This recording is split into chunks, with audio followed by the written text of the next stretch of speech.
Hello, everyone. Um, all I can say is, wow, that was some of the most insane, compelling, ridiculous, maybe powerful television, if that is the right word, or live stream that I have ever seen in my life. I was actually taking care of some things in the house this morning, shoveling a little snow, actually, taking the dog for a walk, listening to this. I couldn't take my eyes off it, or ears off it in this case.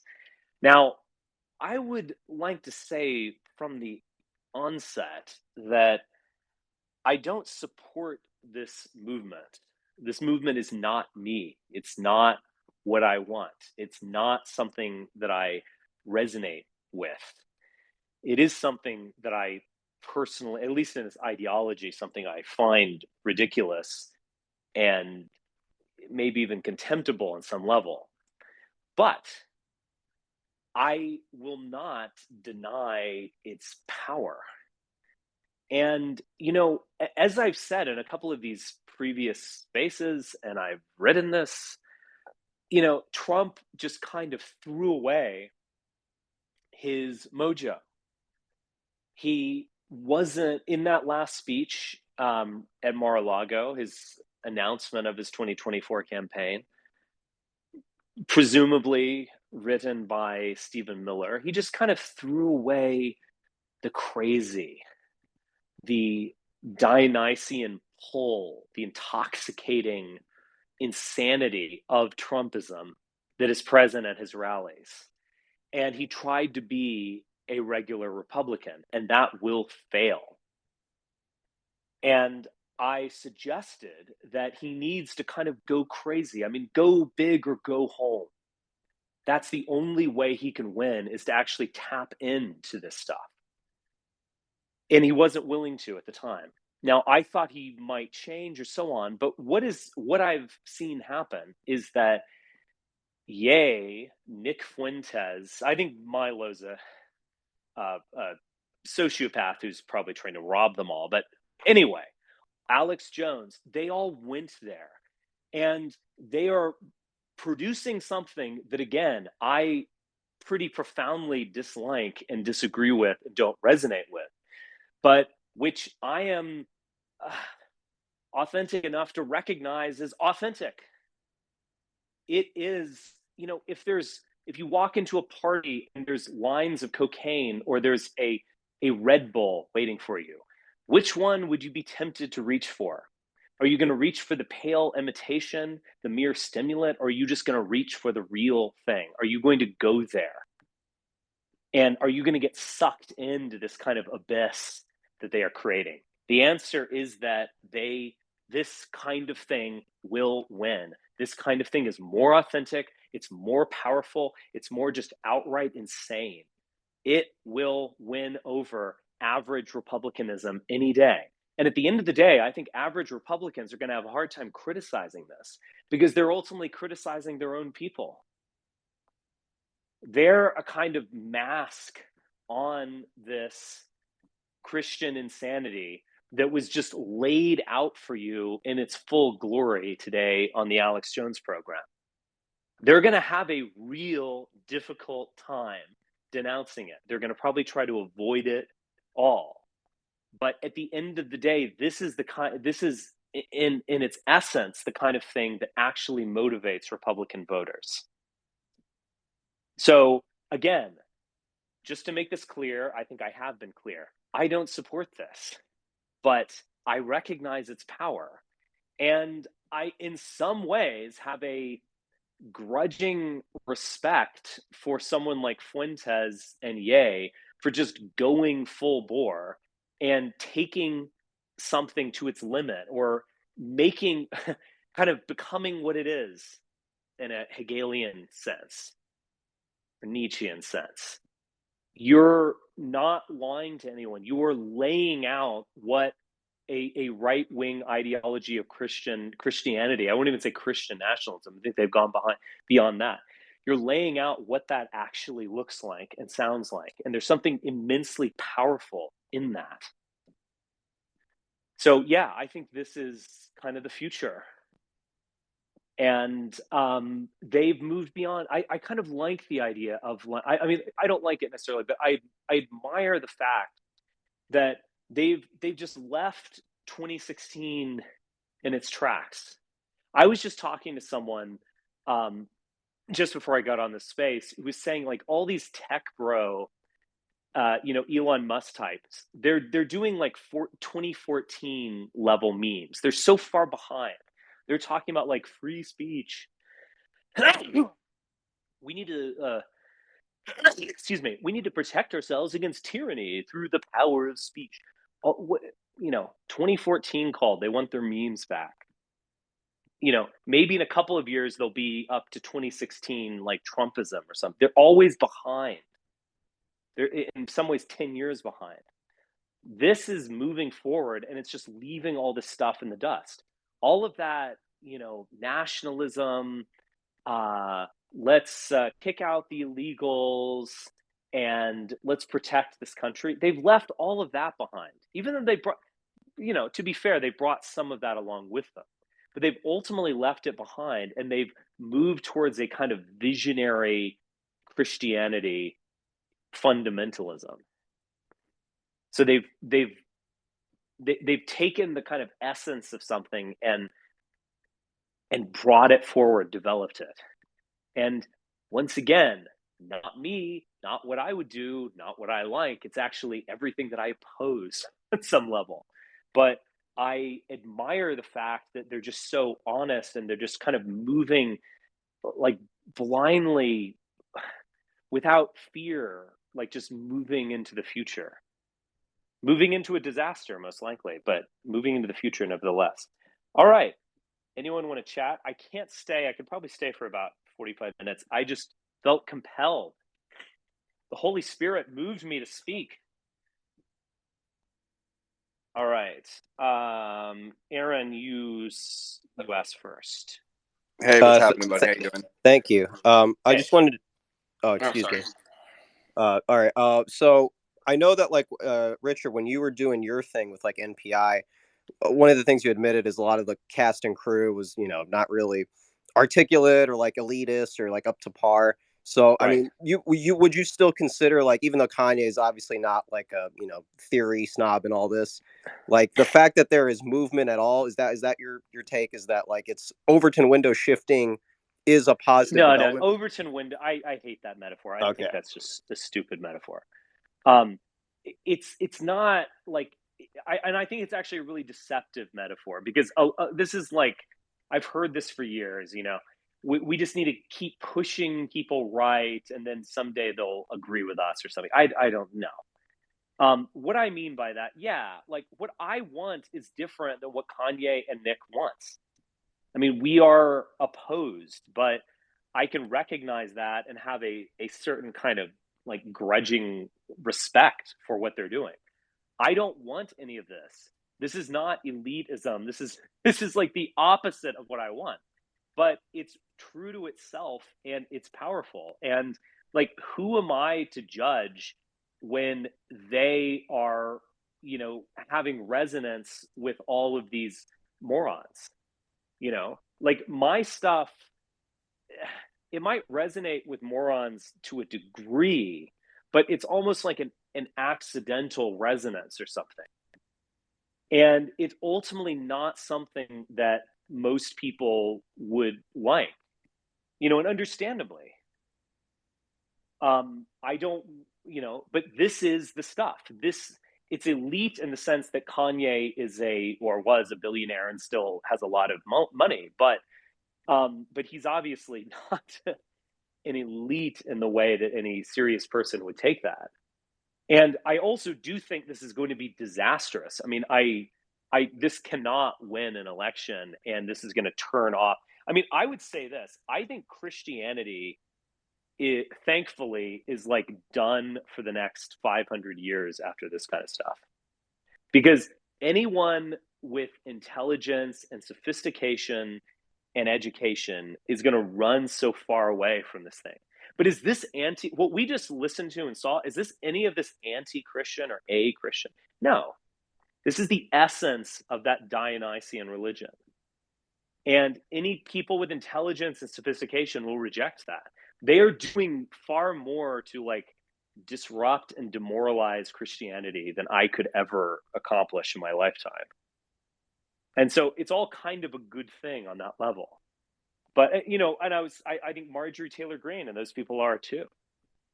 They're associating themselves with, they are the face of nationalism. They're the face of Christianity. They're the whatever. And that means that everyone who is sophisticated is going to move off that. And so I think that's good, because that was always like a blocking mechanism for any kind of future politics or ideology. And so I think it's all kind of positive in that way. As long as the torch is being passed, then that's like a natural progression. Well, the torch, the tiki torch has been passed. No, I didn't mean that. I did not mean that. You can say that in some way. I mean, I obviously find that kind of funny. But yeah, no, what I Overton mean is window. that, it's not doing what I want. But I'm not going to lie to you and say that it's therefore like not going to be successful on some level. Like, it is powerful. It is not what I believe in or what I resonate with or ideologically what I want for the future. But I'm not gonna lie. Like, this is gonna this is gonna end in disaster. But like, before the plane crashes, it's gonna fly pretty high. And I respect that. I respect the audacity. I respect Fuentes for like leaving behind. Sometimes you just have to cut people off, leave them in the dust. All of these like people who surrounded Fuentes, all his friends, I presume they're not going to be his friends going forward, because they offered some use value maybe 4 or 5 years ago or whatever, but he's moved on. And those people have no talent or power without him. Sometimes you just have to leave people in the dust. And he has done that. And yeah, I mean, he's going to be the next Alex Jones or whatever. I mean, make of that what you will. You know what I mean? I mean, like, when I say that, it's a little bit of a backhanded compliment or a little bit of a poisoned pill, you could say. But where else was it supposed to go after the alt-right? I mean, that kind of blew everything open. Maybe. I mean, I think there's obviously a direction that I want to take things, but that, again, this is going to be much more immediately popular and powerful. And I don't think I think all of that stuff, like immigration reform or, kick out the illegals or, say Merry Christmas again, wave the flag. All of that stuff is just in the rear view mirror. Like, they are so beyond that, it's not even funny. They moved towards like outright, like, I don't even know how to describe it. Like, just outright, like, revolutionary Christianity. It's where they're going. Dude, I would describe it as like Christian accelerationism. And I would say I mean, basically, I mean, the accelerationists were basically correct. I mean, we come like from the same echo chamber, right? Like, you had the echo chamber we all evolved from, which you had a great deal with of creating. Like, all these ideas bounced off each other and molded each other. You had the Christian nationalists that kind of formed, and then you had your like pagans kind of formed, like these different ideas shaping each other and bickering with each other because we weren't allowed to talk with anyone else. So all of our ideas shaped off each other. And this one just happened to shoot out and gain popularity because Christianity is massive and it crosses racial barriers. So like, without Kanye West, this could have never happened. They've left race behind also, by the way. Yeah, it completely elevates over race. Yeah, it's race is. I mean, race is probably still going to kind of come up, and they're going to say like White Lives Matter or whatever. But like, they've gone beyond it, and people who are going to attack where this is going as because it's racist or something. Like, you should attack the GOP because they're racist. Like, that Yeah. makes sense. But Well, like, for they their are inaction, gone. this They're comes from moved. inaction. They've gone way beyond it. Yeah, exactly. This comes from basically everyone sitting on their hands for so long and telling everyone to be quiet. It's like conversations happen in back rooms and ideas get stronger and stronger. And then eventually that dam breaks. And I Yeah. mean, I think this is a positive thing because how I viewed the country for the past several years is completely deflated. Even Trump's presidency was completely deflated. Nothing's getting done. I don't think anything will get done. And I think we need a massive paradigm shift culturally in terms of towards Christianity in your mind. Well, Christianity, because it aligns in my views with like Jeffersonian views of how this country was founded. I mean, I understand your certain critiques over things. I don't. Jefferson wasn't exactly a Christian, but No, go that's on. my point. That's my point. Okay. Yeah, that's my point. Yeah. So you ultimately I mean, that is the kind of interesting aspect of this, is that this is it's like the most American thing in the world and kind of anti-American at the same time. Like, that's the weird thing about it, because this country, like, the real founders of this country were like religious fanatics, like John Winthrop. But they they were the also people who intelligent men that ran understood away the from power people of like me. Control. It's a form of control. Yeah. like they, like I, like I You would have understand that too. absolutely like supported state churches and like the status quo. They needed to get away to refound Jerusalem. Yes. Now, it's also anti-American in the sense that, like, the founders were basically deist. Jefferson famously, he was like a Kantian in some level. He like cut the miracles out of the Bible and then had a kind of rational Christ or something like this. And he didn't. He thought the apocalypse was insane. John was a madman. Yeah. So it's and obviously, like, the mainstream of this, including like normal people, normies, like it is pretty secular and so on. So on some level, all of this is like radically anti-American. But then on another level, it's like the most American thing you could ever be. Yeah, Which is like anti-elitism. Like, Christ is on our side. Like, where can we find you? You can find me in the Bible. Just like, I mean, oh my goodness, with the way I mean, it was just like, oh, that was agonizing, but so like enticing at the same time. That entire conversation. Yeah. It was like glorious to watch every moment of it, because you felt the anxiety from Jones, you felt the anxiety from everyone, but then you also felt like they knew they were on this like event horizon of there's no going back from this. There's no going back. Yeah. Yeah, there's absolutely no. Everything's changed. Yeah. Like I got a text from my mother about it. Oh, yeah. Really? Wow. Well, it's like that. Like, you're on a road trip and like you have half a tank of gasoline, and so you just can't turn back. Yeah, you're like, no, dude, we have to get all the way. We have to drive all the way to Wichita because we're like, you're in the desert and you have a half a tank of gas. Like, let's better pray cannot downhill. turn around. Yeah, you just got to keep going. That's the only way you can survive. But I think that's where they are. Forced, though. We have to realize that it was forced. Like, okay, if this wouldn't have happened, if Jones didn't get that massive lawsuit, he wouldn't have let this ride. He would have stopped this at a certain point. He would have been supporting DeSantis. Yes, exactly. So a lot of these things happened because of preemptive strikes. I don't know. I mean, people they're playing their own chess games and they make moves for certain reasons, but these are the consequences of those moves. Like, there's been actually, one of my friends has been showing me some discussion of a phenomenon that I've actually been aware of for a little while, and that is the Zionist Jews of a particular stripe, like Bibi Netanyahu. They've just kind of moved off liberal Jews in America. It's just kind of like, listen, guys, all right, you don't get us, you undermine us, you think we're icky because we're a religious state. Like, we don't need you, and we're actually aligning ourselves with the Christian Zionists who think that we're the chosen people and the apocalypse is coming or whatever. They are motivated to support us. You aren't.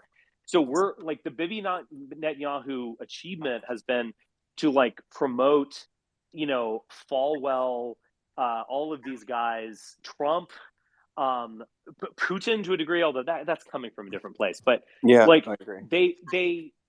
they went into this, but then that thing that you're like attaching yourself to, it's kind of a monster. Like it kind of is Frankenstein's monster, where it's like or it's like a golem that starts to attack the Jews. That's exactly what Kanye is. Yeah. Yeah, exactly. Yes. So you create this golem to protect your. This is the original to propagate your views and things. Yeah. Yeah, it's like we're going to create this monster in order to protect our community, and then the monster is like, I'm self-aware and I'm going to attack you now, and that's what they've created. So like, on the one hand, this is like, it's very American. It's kind of like weirdly kind of in the line of Christian Zionism, but then you have Kanye being like, "I love Hitler," which he said from a Christian standpoint, and he meant something different than the way that's going to be taken.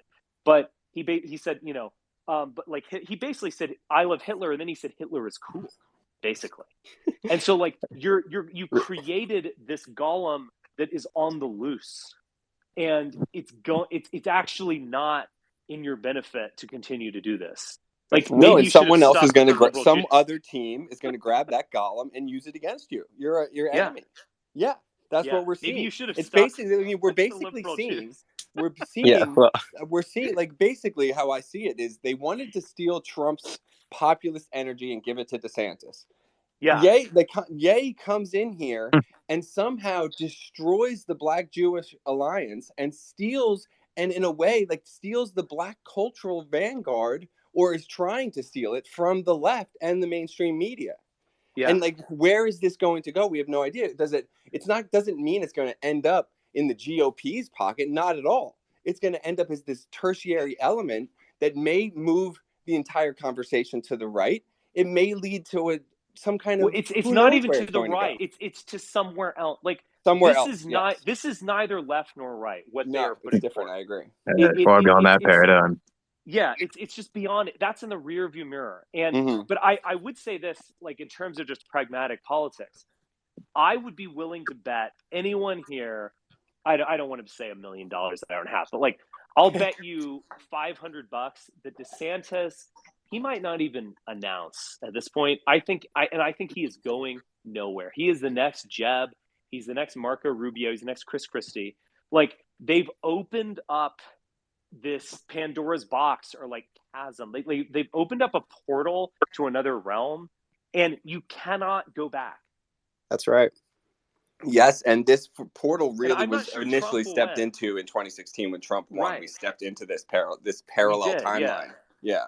We did. And I'm not sure Trump is going to be triumphant in 2024 for all in the primary, not even. Who knows if we even get to these elections? This is such a crazy situation. Who knows if we even get there, and who knows if he's not in prison? I mean, there's so many factors. But what I would say is that like the candidate that all these GOP hacks think that everyone's going to just return to, and it's going to be hunky-dory, that is wrong. No, that paradigm shifted long ago. They're so out of touch. I agree. Yeah. Well, Richard, I know you've shared some similar moments with as Kanye. How would you say that Alex Jones interview compares with like your NPI moment, since you both were like feeling it, high adrenaline? Oh yeah, the adrenaline gets to you. You say hail Trump, hail our people, hail victory, whatever. It is what it is. It was true to the moment, and would I say that right now? Of course not. But we're not living it right now. We're living in a that was said in a kind of euphoric time. And so it just simply is what it is. But yeah, I mean, I think he went even further. I mean, he makes hail Trump seem, like lame in comparison. Yeah, you're looking pretty moderate, Richard. You got to catch up. What's going on, big guy? You're going to get left behind with DeSantis if you don't do something. Well, I have been. I mean, I've been left behind, but I'm pursuing.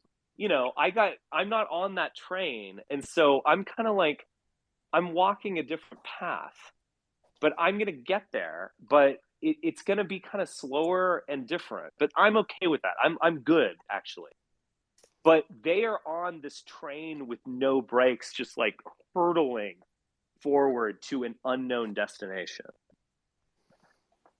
Yeah, but I think that's the brilliant aspect of like our entire community in terms of whatever you'd call our element of the right wing, like the sphere in which we are. It's like there's a lot of intelligent people, and we are constantly in discourse with each other. We may not agree entirely on everything, but it's moving forward, and it exponentially moved forward today in an unpredictable manner. And it may be going in a crazy direction, but I agree that everyone is going to have to adapt to this and provide their element to it and continue to be engaged with the discourse, because that's the only way things get straightened out properly. Yeah, you have to be engaged, and you have to, like, what, again, without endorsing Milo or Fuentes, or it's not Milo, Ye, or I absolutely don't endorse Milo. Without endorsing Ye or Fuentes, I still have a respect for them because they're pushing forward. And like, if there's something that I can say for myself, it is that I don't like, I recalibrate, I rethink, but I try to like keep pushing forward in a radical direction. And that's the best of me. All of these guys who are just like, oh yeah, you know, the GOP will do immigration reform next time. We'll get them next time. And, you know, the people are waking up to the importance of illegals or whatever. That stuff, guys, you know, 2012 called and they want their talking points back. Like, you guys aren't going anywhere. You're on a treadmill, actually. There's a very difference. There's a difference between, I agree with you. I'm very metaphorical today. There's a train with no brakes hurtling towards an unknown destination. Now, whether you want to get on that destination train is Latin America. I mean, I lived in Latin America. I lived in Latin America for 8.5 years. I know where it's going. It's gated communities and a serious economic dictatorship. It's a clerical. It's like a, well, that's not even true, because I mean the Catholics down there, the hold is cultural hold down there.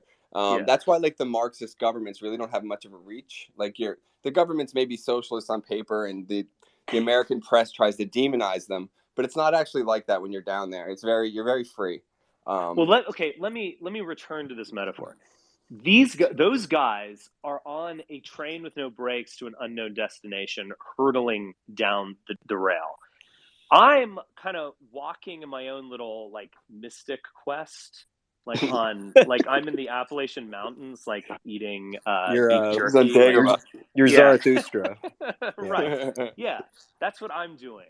I think that's kind of fair, because the way I described it's a bit self-deprecating, if you couldn't tell. Now, kind of like Luke in The Last Jedi, just kind of waiting to see what happens, even though that's a horrible film. Sucking on a teeth with a giant alien. Yeah. But there's another like group of the movement, like the hard right or like whatever. They're just on a fucking treadmill. Yeah.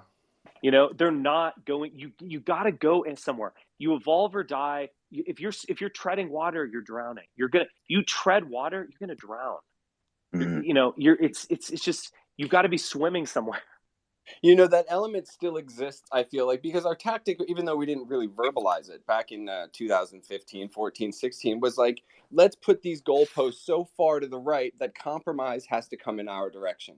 Because, I mean, we basically adopted the leftist strategy like that. And I agree with you that there's still an element that's lingering out there in that pole position that's just like, and it's almost like it's so unwilling to be pragmatic about the situation that they become a moot point.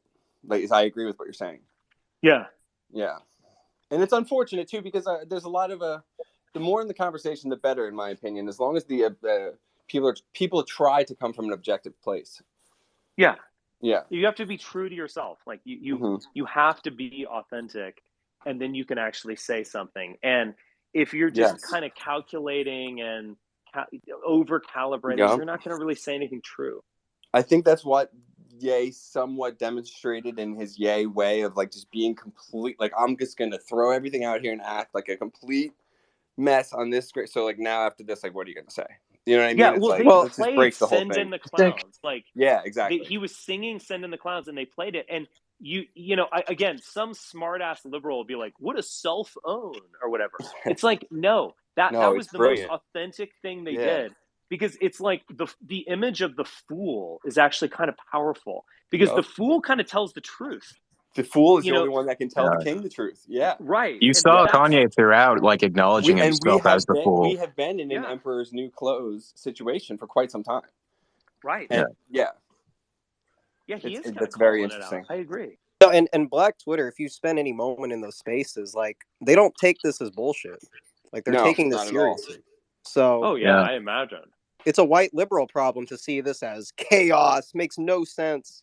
I've literally seen tweets. I've seen I'll tweets say saying this. that. I'll say this as I'll say this as someone who I'm the white liberal, like, whisperer, or like, I understand them. You're the Quillette writer. Yeah. Yeah, I get them on a very large degree. Yeah. Like, we just don't get it. Like, we just don't get how powerful this shit is. And, like, if you want to go and, like, do some clip compilation of, like, crazy things they said, or if you want to rationally engage with it, I mean, I think you should rationally engage with it to some degree, but you understand, if you want to try to, like, rationally critique it, you're just missing the fucking point, man. And all you're going to do is promote it. I agree with you. This applies to the DeSantis-Trump debate, too, where they're like, DeSantis is a better candidate in this regard, in that regard, and Trump is not viable. And it's like, are you still making the same argument to me that you made 5-6 years ago? Exactly. And they're not willing to they're not willing to deal in reality. It's unbelievable. It's a shame, because I mean, I don't think that I don't know. Today has been such a unbelievable. I never saw this coming. It's a historic morning. Yeah. It was. And also, look, even like Tim Pool, like, what a faggot. Yeah. Okay, let's refrain from the F word. Excuse me. Yeah, it's okay. I mean, dude, that was nerd. Well, it's not easy for people to be super brave. Not everyone. You know what? Because we're on the space, so like, just refrain. I'm gonna reprimand you for that. You're gonna get a slap on the wrist. It's a tough position to be in. I mean, he's a real jerk. That's what I said. That's fine. So, what was I gonna say? Oh, right, Tim Pool. So he's also, I think, been left behind by this, because Tim Pool, like, plays footsie under the table with all of this stuff, and like, oh, I'm like a dispossessed liberal or something, and he doesn't go for the jugular, he doesn't go for the real thing. And so what you had on that event was, I thought it was kind of a loss for Kanye, because Kanye just, like, walked out and didn't speak his truth. But I think overall, particularly after this is a huge loss for Tim Pool. Oh my goodness! Because you were like, you were doing like a pale counterfeit of Lex Friedman, and being like, well, they're individuals and they're groups, and it's like, shut up. Everyone learned that in sophomore year of high school. Like, shut up. Yeah, like, we're past this. I want to hear the oracle speak. Yeah, his position only exists due to censorship.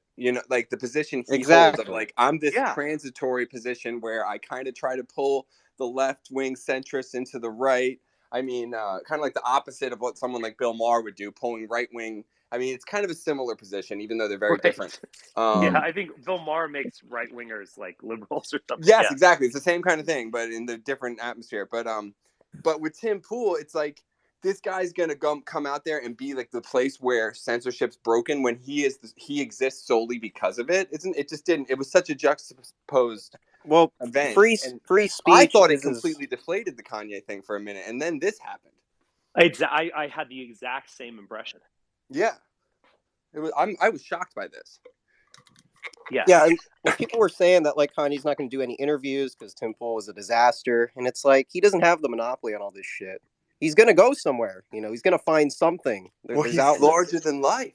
I just hope he comes a little bit more prepared next time. It just seems like he's been a little bit aimless throughout this whole endeavor. I understand it's fun, and like, I get his mentality 100%. I just hope that the next time, obviously at this point, the presidential fucking run is, sorry to swear, the presidential run is probably a no-go at this point. It doesn't seem like a very likely thing. I wouldn't rule it out. I wouldn't rule it out completely either. I just think he can do, because it was very interesting, because he kind of, one thing I remember, he kind of backed away from it a little bit. He's like, we're he does taking seem to this be doing march, which almost seems like he's on a like positive march on Rome, or it like almost a pilgrimage. seems like he's legally afraid to announce it. Like right. he's got a legal I reason not to. I can see him like, where does this lead? Does it lead, like, if he entered the GOP and tried to win the nomination, very interesting, but I don't think it would kind of work. But like, no, it doesn't. The piece doesn't fit. Yeah. Maybe he and getting on the ballot in 50 states in a year and a half, kind of hard and impossible. But like, what if he like led a march of like pilgrims? Yeah, no. What if he had a big concert, dude? Everyone would show up to a free Kanye concert. It's true. Right. Or like, he could change the whole paradigm. Okay, I'm giving him ideas here. He should. Okay. Richard, join the campaign. He's just so unpredictable that he could, like, you never know what he's going to say. So at any point in time, he could just have like a massive, like, I don't really know. It's hard to gauge what the, general public consensus is on Kanye, because you hear so many different, like, when you go out in the world and like talk about him, so many people that have different opinions on him. But I feel like every day it's like changing, like shifting, like the weather shifts every hour with this guy, like whether people are like favorably viewing him or not. Just the general consensus, people on the right seem pretty favorable overall. You have like, I mean, after today, I have no idea. It's like, literally, this is my point, as I'm trying to say, like, even on the right, you had all of these people giving the support. Now you're going to have like the mainstream GOP Republicans probably dropping off after these comments. But then you can't criticize him.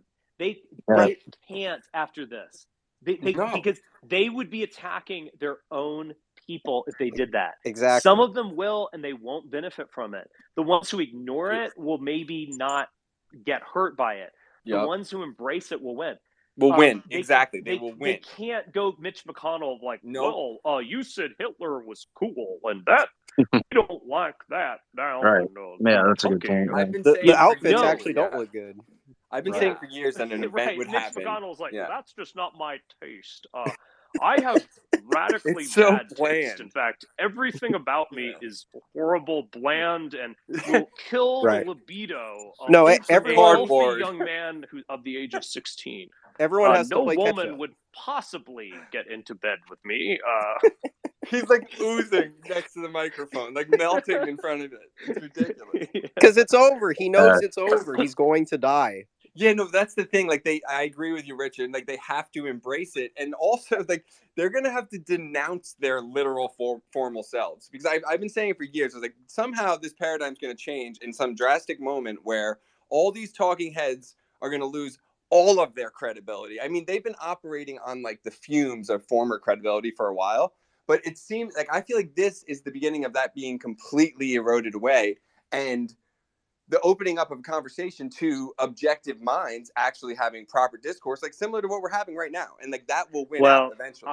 I don't fully agree with you. I think this is opening up a portal to another realm. I agree with what you said of like, they're going to either lose or be displaced, or they're going to have to adopt a new self. Mm-hmm. I agree with that. But like, I don't think this is opening it up for rational discourse. We can have all this discourse, and maybe, maybe even the laxing of rules on Twitter is good at the end of the day. We can have these conversations. I'm going to do my thing. You guys are going to do your thing. We're going to rationally, respectfully disagree. But what this is opening up is like, it's not like free speech. Like, this is opening up the French Revolution. Like a revolution. Yo, real? Yeah. Yeah, it's like, all right, guys. It's like, all right, here's the scenario. Now try to keep it from getting out of control. Impossible. Direct this energy so it doesn't turn violent and or societal collapsing. And I will actually, when I said I disagree with most of it, there were some really, for lack of a better word, based things that Kanye said. He was like, you guys are attacking Balenciaga, and yet you're watching pornography that is filmed with women, with most of the women involved in pornography were sexually abused. Like, you're engaged. That was, I mean, again, ye hypocrites. That was a great point, and I agree. But I do think he could have disavowed it just because those Balenciaga photos were pretty like disturbing. Like, I think he obviously has like some financial benefit that he has from getting in the weeds. That's not the takeaway. No question. But like, devil's advocate. Nevertheless, that was actually a really powerful statement. Yeah, I agree. I have a different perspective than Nick and Kanye, but I was like, wow, that's a really powerful articulation of an important point. Don't complain, don't freak out about some weird fashion ad when you're sitting home watching like extreme pornography all day. Like, give me a fucking break. That's worse than some. And it makes me wonder where the tandem goes with Fuentes, because Fuentes is very well spoken and he's very knowledgeable. And so if Kanye learns to develop a tactic of like kind of making a moment like that where it's like, what really catches everyone's attention, and then hands off the mic to Nick. He did it a couple times. I feel like Alex kind of kept Nick from talking a bit, but well, it's a different type of show. That's not fucking 60 Minutes. It's supposed to be loosey-goosey. In terms of the tandem of the two of them, it kind of brings together the two different ways of how people communicate. Some people are very emotional. They react to Kanye's behavior and his body language. And then you come in with Nick's rhetoric, and it's a 1-2 combo it's going to go somewhere. True. It's a very powerful combination. Yeah. So I just think Nick could have used a little bit more time to shine. He was, definitely prepared to give his talking points. Yeah, I agree. If they continue to use that 1-2 punch combo, there's definitely a lot of potential. They just need to give, people like Nick a little bit more time on the microphone and less netting Yahoo, whatever that Kanye Elmo voice thing was all about. You got to think of like how if Nick talks too much, the press will go after it. They'll be like, look, this guy's walking Kanye around. He's the one in Kanye's head. So Nick kind of needs to keep out of the communication for a bit, so it doesn't look like he's the one leading the rhetoric, right? Like a puppet master, right. Is it like the Idi Amin film with his the newspaper clippings? Yeah, Kanye's the oracle or prophet, or the kind of like madman or fool, and then Nick is kind of like the child preacher, and I Goebbels-esque. A little bit, but like. But he's the child, like in a lot of these tent revivals, there'll be like a child preacher who will just say what the people want to hear and be very articulate and speak quickly, and it's very powerful. I agree. All right, Leah, hi, local liberal here. Welcome. Yeah, liberal. I'm not. I'm even beyond a liberal. I'm definitely a leftist. I'm pretty much everything I like to make fun of. But I've been watching this play out, and I wanted to comment because I think one thing that the right wing has done always better than the left is long-term planning, and I think what we're seeing here is really beyond Kanye, and it's an attempt to build a multiracial Christianist coalition organized around anti-Semitism. And I think one thing I've not heard anyone bring up yet is when Kanye said, it was one of the most it was just a really striking moment for me when Kanye said to Alex Jones, this is the future president you're talking to right now. And he was talking about Fuentes, not himself. I would say the right does a lot less long-term planning, and this is an audible at the line of scrimmage. This coalition right here. That's what Roger Stone's all up in there too. I mean, but in terms of we plan to create a black-white crossover, that was never planned. That was not something that was just like, all right, all of a sudden we're gonna just adopt the black community through Kanye West. This was like a gift that was handed to the Christian nationalist movement. Kanye was a gift, but they've been trying to do the racial crossover for a long time. I don't know. They make fun of the GOP for having token black guys and black representatives. So it's a mixture. It's a mixed bag. I think you're both right. I would agree with what is your name? The leper, is that your name? Robert. Robert. I would agree with Robert in saying that this was not cooked up by like the Koch brothers like 15 years ago or something. No. But I think it is this like, but they have been attempting this. You see a lot with Bannon of like black men are going to vote for Trump in the midterms and Hispanics are coming. You see a lot of that, but I think this is like qualitatively different. Because that was all about that. Bannonism is like, I had a friend who said it's bourgeois Marxism. Yeah, so it's basically like everyone's going to be a coal miner, and then they will, due to material conditions, become patriotic. Like it's this like weird kind of national socialism, I guess you could say, but that is cross-racial. This is totally like idealistic and emotional and like mystical. Yeah, it has an energy to it that's very, very different. So in that sense, that part's the gift, because we'll see how it resonates and plays out. But it does seem, in my mind, to have legs. And and I mean, I'm a leftist. I find this very frightening. I find it very frightening for my Jewish friends, particularly at a time when Israel's jettisoning, support for American Jews. It's just a really dangerous time in terms of how it could play out, regardless of what your issues are and policy issues. There's some real potential harm here, but it's fascinating to watch. That's for sure. Honestly, Leah, though, if I could, real quick, Richard, what do you expect? We have been vilified, demonized, killed in very many forms in our own countries throughout the 44 European nations, the USA now with 5.1 million illegals flooded in via Biden's southern border. I mean, it is ethnic cleansing by demographic replacement, which is one of 4 official forms of genocide, according to the Geneva. And people are sick of it, and it's happening to blacks too. So the union is natural against this Zionist supremacy, which is, yeah. Well, we have the expert of demographics in the chat here. Yeah, look. So I'm going to step out. Why are you blaming Zionists? Thank you for your comments, Leah. I would say that what you just said, that's kind of that's like yesterday's formulation. That's white nationalism. This is not white nationalism. This is the next stage. What is it, no, Richard? It's like, dude, Richard, it's Castizo nationalism. It's like he said years ago. No, it's American nationalism. It's Christian nationalism. It's definitely Christian nationalism. It's Christianity. Nationalism. Like, get rid of Christian nationalism. I agree. It's Christianity. No, I'm a 52-year-old lifelong Roman Catholic. Because there's kind of an unspoken agreement between Protestants and Catholics in regards to this. So but you can't call it. So it's a Christian form of American nationalism. That's what it is. It's an American form of Americanism in the sense that this kind of craziness resembles, what John Winthrop, if he could speak contemporary English, would probably like resonate with this.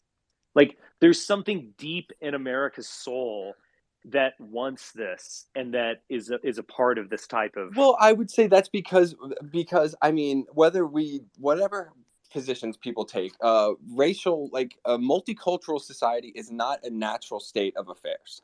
So like inherently, so you need something in the back of people's minds. They know this is either going to turn very badly, or we find a way to coexist with each other. And the only way to really supersede race is religion. Right. Yeah. So this is like an multiculturalism. It's not necessarily unnatural because it happens many times throughout history. But then they mix, and it creates like a mixture barrier. Yeah. Yeah. Everyone, even liberals will recognize that it's like problematic. One solution to it is the kind of solution that you see in the academic world, where they have affirmative action, they have kind of diversity, religion and protocols, but it's also kind of meritocratic on some level. So they've kind of reached this like secular, a little bit of diversity, not too much, kind of, but ultimately kind of Western, identifiably Western norms, all kind of wrapped up. Maybe that's not what's going to work. Maybe what's going to work is what worked in the ancient world. Yep. Like, the Christianity emerged out of a period known as the Age of Anxiety. Yes. And it's very similar to where we are now. Like, the empire... in Europe, this would lead me to expect that this is going to result in Islam having this take place for the sake of Islam in Europe more so than Christianity. Maybe. I don't think the Europeans will allow that. No, I hope not. But I'm just saying, like, if there's a cultural turn, these powerful things are all multiracial, multicultural. Like, yes. Christianity, as it has emerged, not originally. Originally, Christianity was Jewish, of course, but like, as it emerged, Christianity was a global religion, but it was a European religion. It's kind of, Europeans were kind of a little more equal than others. Ditto I Islam. would say that Islam was an Abrahamic religion, yeah. But the tribe of Ishmael, Arabs, a little more equal than others. They're kind of like much like communism, very similar. Like, well, dude, the breeding strategies fit the different cultures. Right. Like, the Europeans had less resources, fewer children, one wife. It fit their system. Whereas in the Middle East and in these hotter areas, it was like tribes, desert bandits. You had multiple wives. The system, the religion fit the way the world like shaped that type of human, basically. Yeah, I agree. I think they were, you know, molded to those things. But I guess what I'm saying, even in communism, communism was originally kind of, you could say, anti-Russian, you know, anti-European, this wild kind of thing, and then it kind of emerged into Antichrist. Anti-Christian. It kind of emerged into a unorthodox. Russians are more equal than others. Like it merged into a kind of Russianism over time. Communism is a religion too, so I mean, it's similar to like Christianity. Like, look at like Rastafarians are Christians, you know, like that's it essentially teaches the same collectivist values as religion, but just replaces it with the state. Yeah, or you know, whatever power. Sure. So I think in our age of anxiety, when, you know, living standards are kind of slowly declining. In 2016, the life expectancy for Americans declined. In the year Trump got elected was the year American life expectancy started declining. We kind of get it. We kind of feel it. Like, you know, it's not going to get better. You know, like any poll about do you think you're on the right track or wrong track? It's all wrong track. Like, we kind of feel like our grandchildren might have it worse than we do. Yeah, I think people can't plan outside of like a few days or weeks ahead of them at this moment. They're living 80% are living paycheck to paycheck. Even more like so than that, it's just like the atmosphere it's looming, like politically, in terms of everything. Yeah. Loomering, perhaps, is what you mean. Yeah, that's what she had to say. I actually feel like for her sake, she did a good job for her in terms of what she wanted to get. She was all behind the times. She's like, I'm a free speech absolutist. Yeah. Well, we're like, I mean, that's rear view mirror, sister. We're moved. We're 100 miles down the road. So what I mean is, in this new age of anxiety that we are living in, something like Christianity is going to reemerge again as a kind of way of making it all make sense, of giving meaning to people's life. Yeah. And the liberal meritocratic kind of plus diversity or whatever the hell it is they're offering, it's not going to cut it. You know, like, if you have a great job you're a middle manager it's not at sustainable Amazon either. It's not sustainable. Yeah. You know, it's like if you've got a big mansion in Northern Virginia and you work at Amazon and you have a master's degree, okay, you're fine. You don't feel this anxiety, and so you're desperately trying to like save democracy. You know, every day of your life that you're morally principled with your views. Yeah. Every day of your life is going on Twitter and like calling out racism or you know, deconstructing the theories of Mike Lindell or whatever. It's like, but you don't feel it in the way that these other people do. These other people they don't have what you have. You say, let's save our liberal democracy. And at this point, they don't even want it. That's the thing. The left thinks these people are jealous and envious, but they're not. They just are spiteful at this point. They're just like, you know what? I'd rather crash the bus than go where you're driving. Is what exactly. Like, they don't. None of them. They don't get if you really press them, do they really believe that like the Arizona election was stolen from Kerry Lake? Give me a break. Like, none of them are that stupid. Maybe some of them are, but like they're just like, fuck it. You know? Yeah, exactly. It's exactly. The Trump vote was a contrarian vote from the get-go. And that the energy that built, like that energy has to go somewhere, right? They tried to take it with DeSantis and that wasn't happening. And then Trump, it seemed deflated, and it seems like Kanye and Nick literally went in there and just pulled it out of him. And I don't know if they're using it and they're bringing it to like a cultural sphere rather than a political one. But it didn't seem to me like Trump was doing anything with it anyway. Trump, he's taken too many slings and arrows. Yeah, but he seems like a defeated old man. Yeah, this wasn't political. Like, no, what it wasn't. Political program did they have? It was pure cultural, psychological, emotional, religious, theological. Like, that's all it was. And I think that almost like made it powerful, because one aspect that I've talked a lot about this is, in the age of polarization, nothing fucking gets done.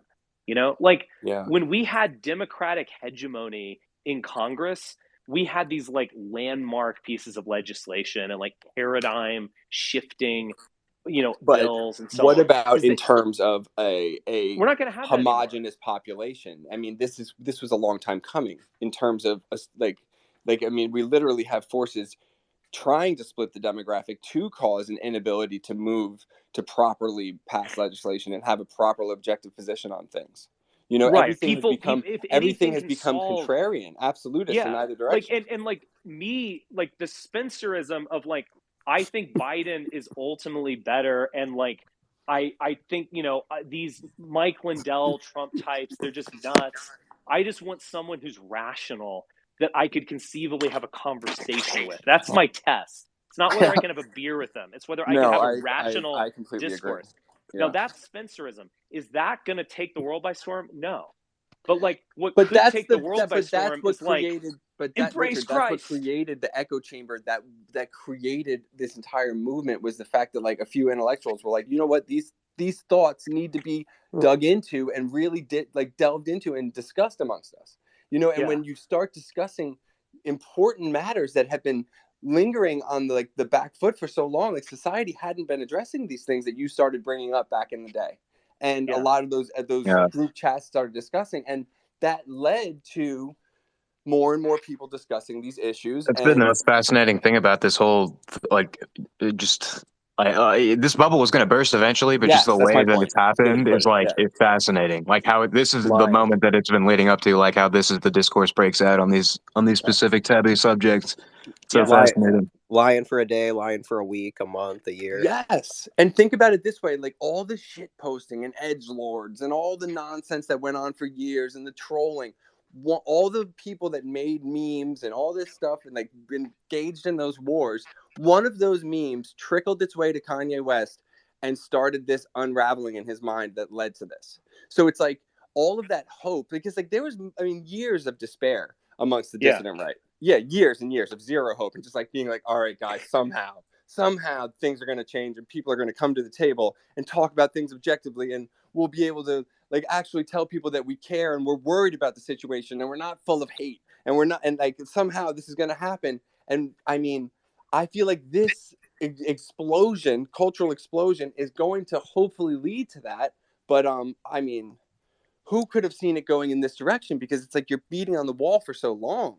Right. And with no hope. But we held on long enough. I mean, how many arguments and wars have existed within the dissident right? We've been fighting with each other for years. That's all we do. Yeah. But the fact that it emerged in this way, I can't say enough how remarkable that is. And it is kind of remarkable for me because, you know, I'm off on my spirit quest. Like they're on the train going in a different direction. The train again. Like it's the best metaphor. Yeah, the Snowpiercer train of the Jew. Yeah, or like Depeche Mode's like single from like the train is coming, the train is coming. Get on board, get on board. Where's the revolution? Come on, people, you're letting me down. Okay. No, but I mean, I can't. I mean, it's crazy. It's crazy that to me, it's like it's so like true. A chaotic good. It's still a chaotic good. It's always been a chaotic good. Yeah. The defining element of it has been a chaotic good. It's been very misunderstood. I never really felt. I mean, a lot of people view the echo chamber as like this hateful entity, but I've never experienced any hate in nationalist circles of any form. And it's kind of a beautiful thing to see it emerge in the exact opposite manner of which it's been slandered for so long, like through a black man. Yeah. So, it's incredible. Did Hegel predict this? Yes, he did in a way. I mean, there is a kind of there is a weird synthetic element to it. I mean in a Hegelian sense. It's Hegelian, where in the sense that it's like the opposite emerging forward. So it's Aufhebung. It's retaining its opposite as it reaches a new synthesis. Yeah, I agree. Well, I reckon that once the anonymity of all of these individuals go, what happens to the memes? I mean, then you don't. There. I mean, the next couple of years are going to be glorious, man. Yeah, exactly. Sure, but more. See, I don't think so. And then more. I think this is going to lead to disaster. I will say that. Come on, Richard. I'm just ride the wave, ride the train. What happened to the train, Richard? Let's take a case study. Chadicus, right? Chadicus was a LARPing. Isn't it always heading to disaster? Anyway? No, and he came out to be ugly. And if somebody on the mainstream took your all voice of is that, ugly. Well, I have a cold right now.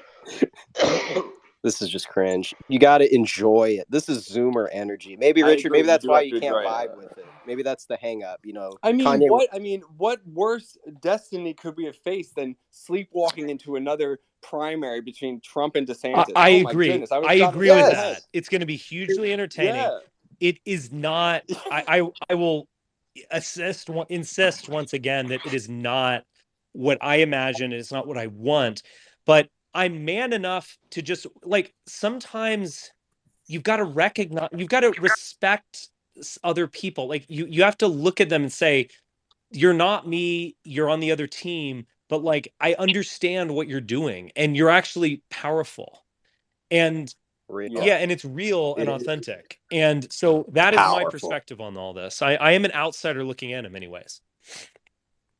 Honestly, I think it's just gonna make, like, if entertainment is what you want rather than politics, then you're it's both. No, dude, it's more than just entertainment. Yeah. No, How is this like less entertainment than your typical bullshit? This on proves CNN that or whatever. that politics run downstream from culture. I mean, it proves it. I mean, more so than anything. Yeah. Yeah, there's now an irreversible symbiosis between culture and politics. Just hypothetically, unfortunately, the possibilities right now are endless it's because of this cultural change. Hegelian, okay? Yeah. It's the Roman Empire. All right. Well, I think the entire thing of the this was an intentional attempt to smear Trump was just funny. Yeah, no, that's not real. That the was FBI's really not laughable. Funding. The FBI doesn't fund shit this fun. They're lame. No, they're not. They're really not.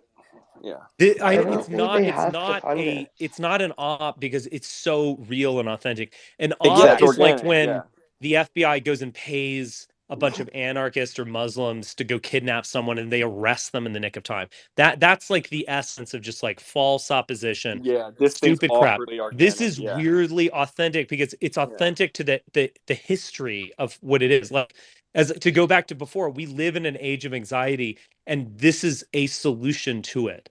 And it's a really powerful one. This alleviated my anxiety. As crazy as it was watching this unfold, I was like relieved to a great extent. Yeah, that was like my overall feeling from it. Like, because it isn't. I would say that's true that most people seem anxious all the time. Yes. And something had to give. Yeah, sometimes you have to let go and just kind of go with the flow. I've mentioned this a lot with just kind of my private group, but there was actually a time, perhaps I'm overestimating the situation. This is my memory, but I was actually in a river and I was swimming against the stream. And if I continued doing so, I was moving backwards slowly. If I continued doing that, I would have drowned, perhaps, because I would just exhaust myself. So you just let go. Yeah. And you just let the flow take you to where it's going to take you. And then you can get out and save yourself. But if you just fight it, you're going to just exhaust yourself. Yeah, it's very true. And right now, the cultural shift of Kanye West has made it that it's been the right fighting against the left-wing current for so long. And this has just changed the tide so much that you don't even know which direction the water's going. I mean, the left seems to be more concerned with hushing this up than the right wing. The right wing seems more concerned with using it to smear Trump in some angle. But neither of them have any grip on the ball left, at all. I don't think the left doesn't have a vision for the future outside of like being hall monitors. And I know this is like a stereotypical, insult towards various Twitter personalities, but it's actually true. Like, they're not really offering anything outside of saying, like, did you know that Nick Fuentes denied the Holocaust? Or did you know that he said the N-word one time? And it's at some point you're just like, shut the fuck up. No one cares. No one cares anymore. It's because they want to document it. It's not you're playing chess. They're gonna use it on the campaign. Yeah, we know this. But it's almost like when Trump, you smear yourself so much that you can't be smeared with it anymore. Exactly. I mean, and Trump can take a hit. By He can take a media association, hit. Yeah, he's going like, to get fired by association. What is? You're not going to sink him. Taylor Lorenz. You're not going to sink him, but they're going to do enough damage. Richard, no, they're not. You're just not interesting enough. Let's go. Low energy. You're saying things we you know. Are we know. We all know. What's their you're like giving some revelation that like sixth graders know, and you think you're smart. Like you don't have the right to talk. But he's banned from NPI. Well, yeah. But what I was saying is like, what is Taylor Lorenz like? I'm just using her as a stereotypical like shrill liberal on Twitter. What does she want? What kind of vision for the world or society does she have outside of being like an HR manager? And like, it's the I think that's what it is, dude. It's the worship of the system itself. It's like, I'm so bought into this system that it's become my entire guideline for making judgments in my life based on morality and everything. If they tell me to jump, I say how high. And now you're telling me that system is flawed and you're questioning it. How dare you? Right. Don't rock the boat. My position is that of like the commissar that will go down with this ship because my entire identity is wrapped up in it. That's what it is. Yeah. And so whatever you want to say about Ye-ism, it is a vision for the future. It is something. It is some kind of like crazy, emotionally resonant, like very emotional, intoxicating vision of something. And like that's gonna win out. At the end of the day, shrill liberal hall monitors, like everyone just gets tired of them because they don't have anything really to say. And I would even say that about like the Tim Pool or Glenn Greenwald type, where they're just like, we believe in free speech and blah, blah, blah. Like, that's also lame. That's also like a means, not an end. Well, it's nothing. It's nothing. Free speech for nothing. They're hollow statements. But you have to fill, you have to say something. You can't just say, I support free speech. It's a meaningless statement. And so, like, these guys are filling the cup, you know? They're pouring in a substance that maybe it's not what I want to drink, and maybe it's poisoned even, but it's something, and it's something like powerful. And there's something actually in the cup this time. I admire them. Yeah, when the left-wing cup, they were just telling you that the cup was full, but it wasn't. You're looking at the cup, and you're like, the cup's empty. And they're like, no, drink from it. You're like, but there's nothing in it. And then they're like, this is a Kanye great cup. comes in. Kanye comes with this emotional tirade, spilling this chalice all over the table. Look, you know what I mean? He's filling it with the blood of Christ. You know, getting drunk.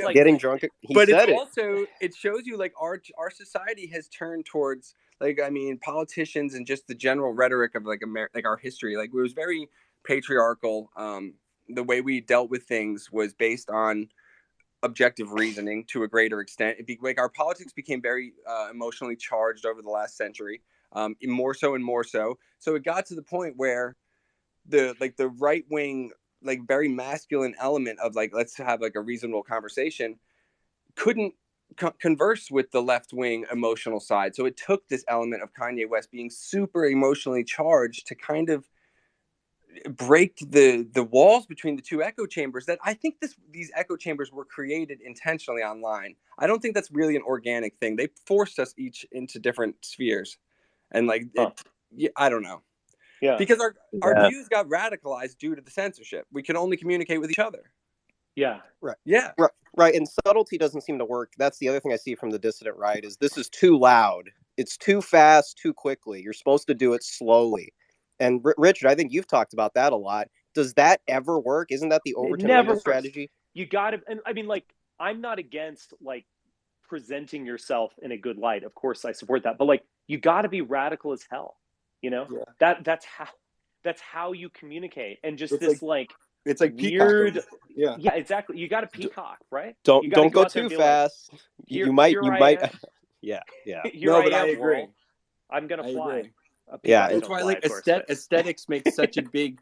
Aesthetics are so important. I mean, in terms like Kanye West and Jones were trying to pick at that conversation, like, oh, like, you're a big Hugo Boss fan. It's like, but it's part of the conversation in terms of aesthetics of a movement are important.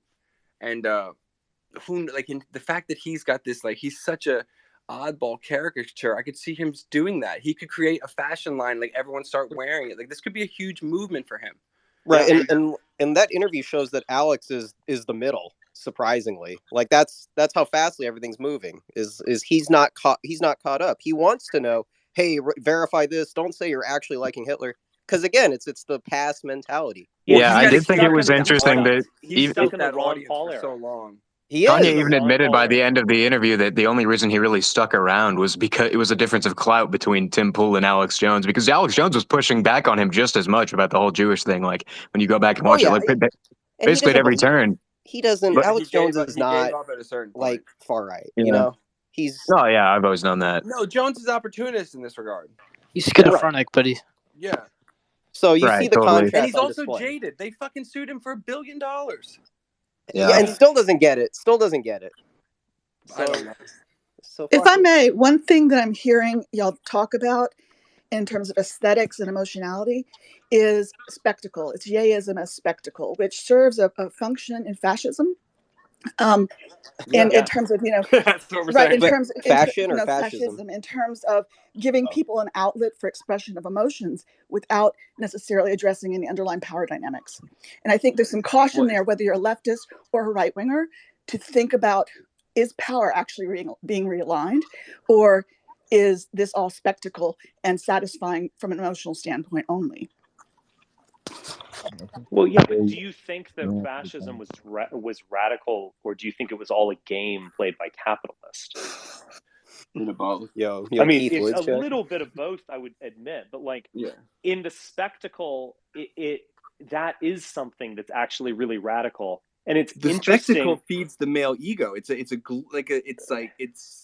deified almost. But isn't it interesting that like liberals and American conservatives and so on are so antithetical to that? They don't have the sense of it. No, they don't. They understand. Yeah. Like they don't have aesthetics. They're Republicans are khakis and blue blazer with an American flag pen. Whatever. Liberals are maybe slightly more fashionable. The center benefits the center, and the powers that exist benefit from civility, and so that's what they reward, and that's what they celebrate. But there's a hunger for that radical spectacle. Definitely. And that radical spectacle is radical, and it's something that's extremely deep. Like when we were like 4,000 years ago, when we were like, I don't know, Incans are not even 4,000 years ago, 700 years ago, like watching a sacrifice on top of a pyramid, or like, a coronation of a king, or some kind of, even like a mystic man who comes out of the woods and is, dressed with a scary mask. There's something so profoundly human about that. To just treat it as like mere spectacle, I think is actually wrong, because that's kind of like the left-wing critique, is that, oh, you get to raise a dagger in the center of square and wear a cool uniform, but you're not really challenging capitalism or whatever. Well, actually, like fascism and National Socialism were actually extremely radical in the economic sphere as well. It wasn't just a trick of capitalists to maintain their power.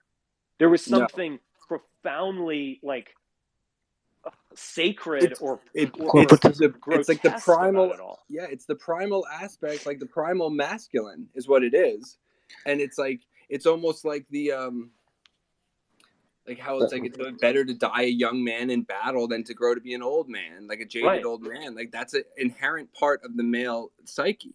Yeah, I think it's unfair to only attribute, radical spectacle, as you were calling it, to like only being a fascistic thing, like a device to, make fascism. I never said it was only fascistic. I said it played a role in fascism. You're right. You didn't know. That's true. You didn't, I misspoke. I didn't mean to say you only said that, but I think it's just fair to acknowledge that like these kind of radical spectacles can be applied to, any movement, any political movement. You take a look at like the 2008 Obama campaign, and that was like filled with things that you could consider radical spectacle. The same idea of like the riots and the burning of cities are spectacles, but they're spectacles of chaos, whereas the fascistic march is a spectacle of order.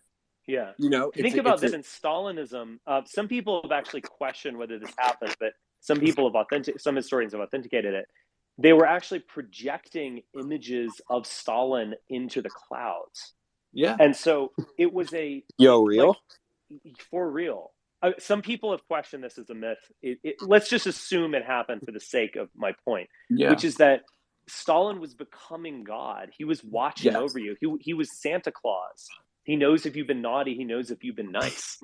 Well, and dude, the power of that, it wasn't just mere like, oh, he has an economic program of collectivization or whatever. No, what was powerful about Stalinism was that he is God.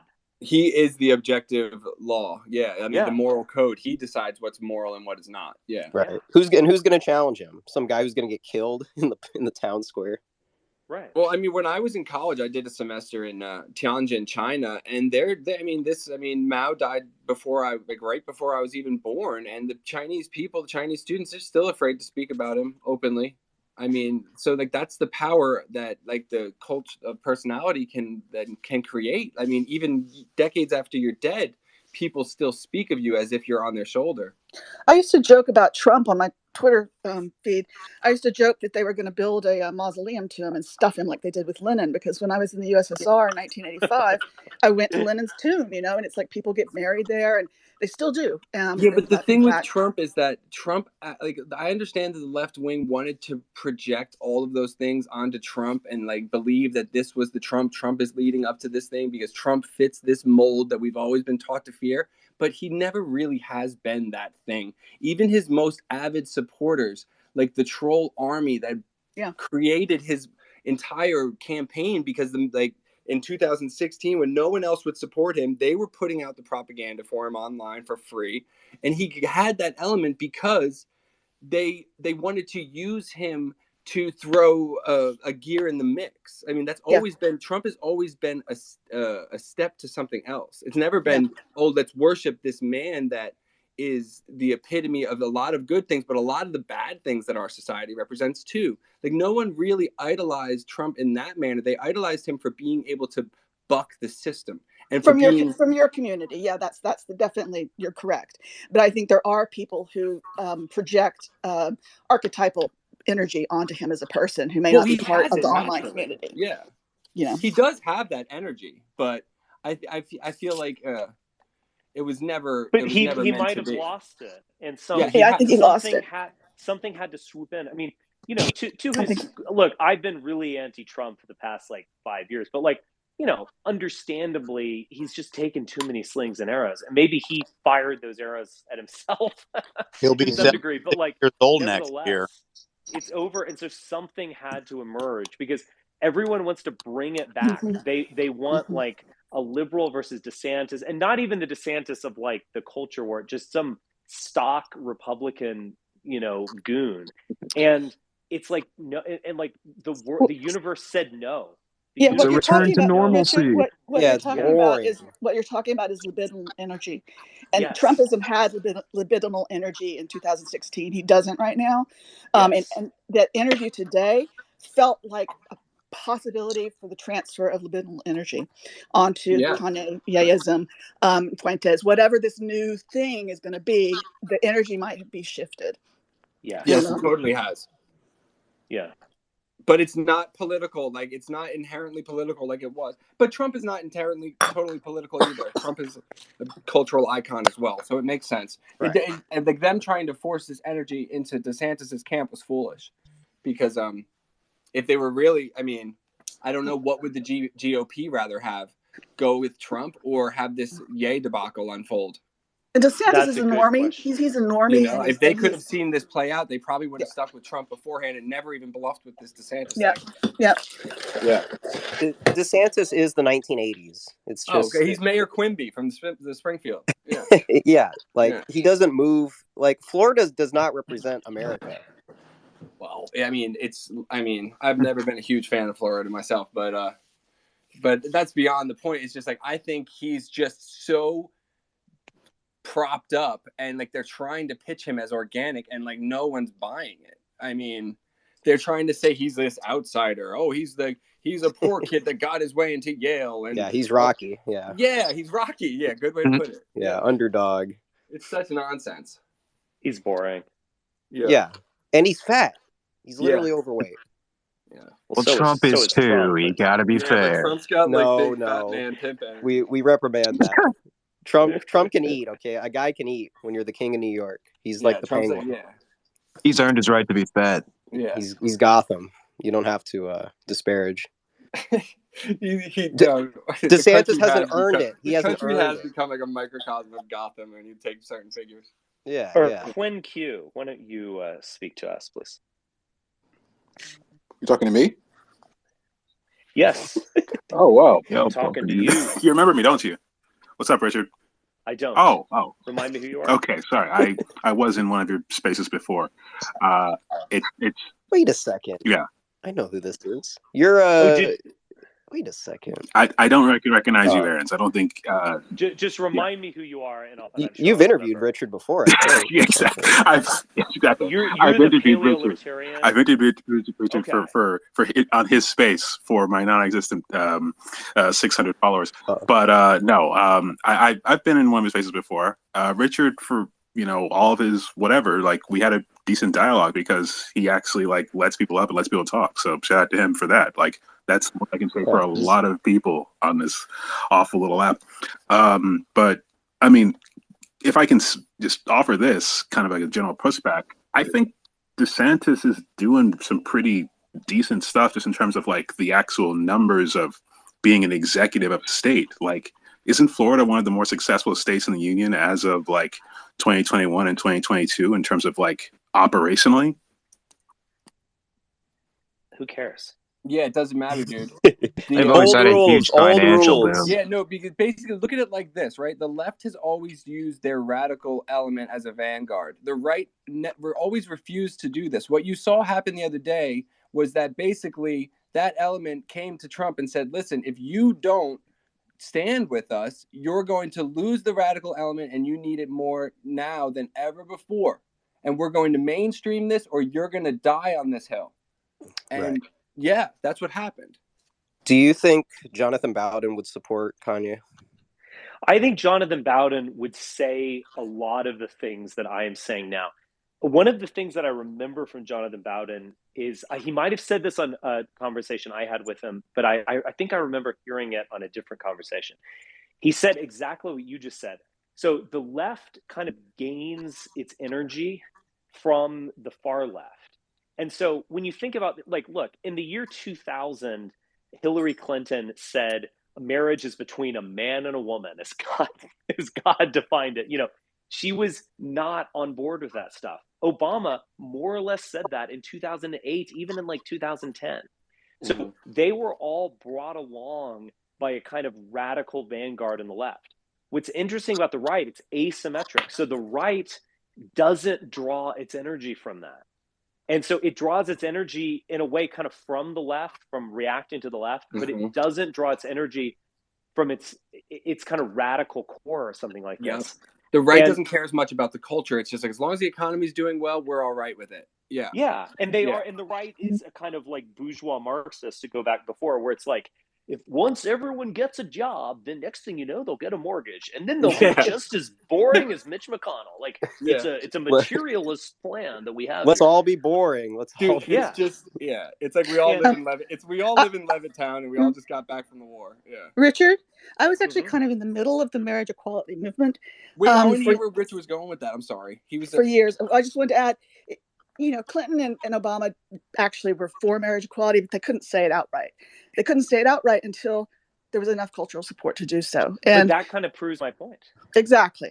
The activists pushed the culture very, very, in a very planful way. We had a multi-pronged approach, cultural, legislative, judicial, to give politicians the room to be able to embrace what we embraced. So, yeah, we never had that plan. But they would not, like, my experience in the far right has always been the conservatives actively ignoring me, pretending I don't exist, or attacking me at most. And then actually liberals being the most willing to talk with me, maybe because they thought of me as just like a clown act, or like, oh, this is so crazy. But they were at least willing to rationally engage with me. The conservatives never were. Yeah. Like I've been interviewed by the New York Times or CNN many more times than I've been interviewed by Fox News or National Review. And I've never been covered by either of those sources.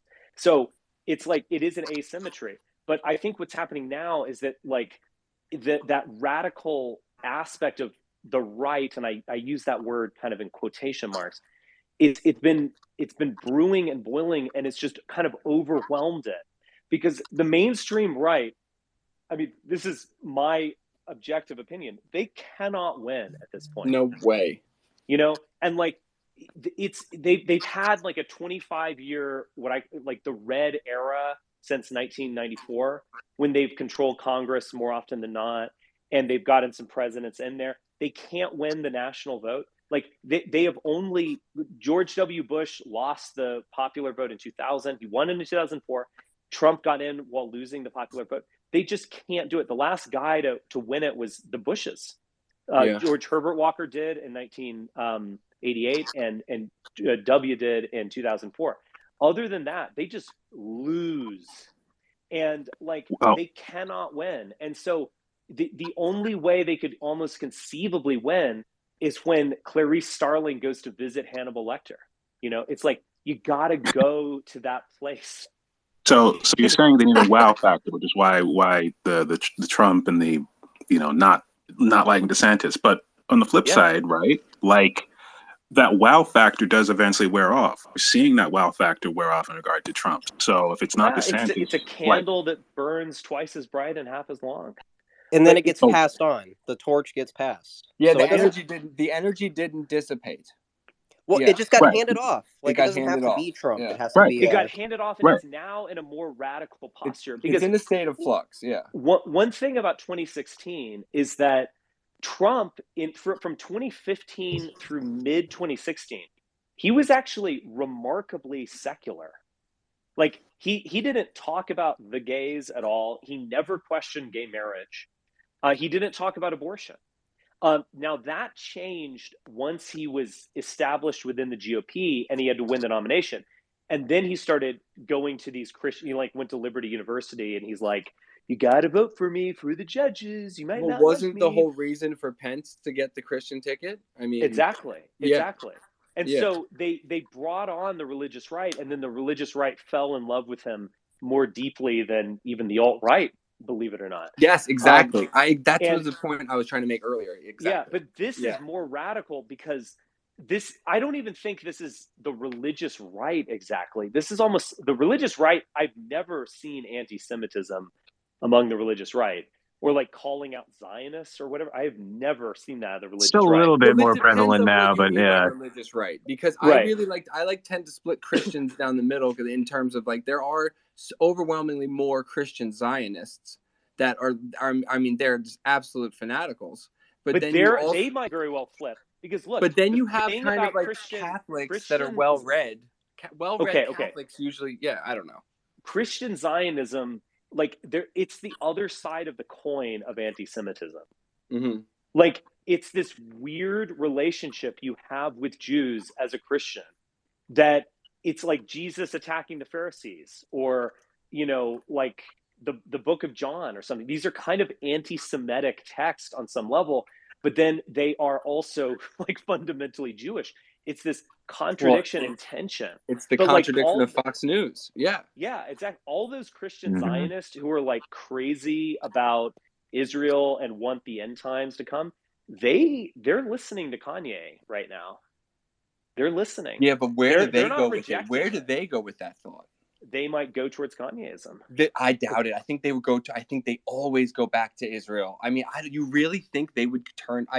Yes. That's literally all you can do, though. There's nothing, there's no action. You're saying, so people like John Hagee and that are in panic mode. We have to control my flock right now. John Hagee might be in panic mode. What I'm talking about is not the shepherd, but the flock.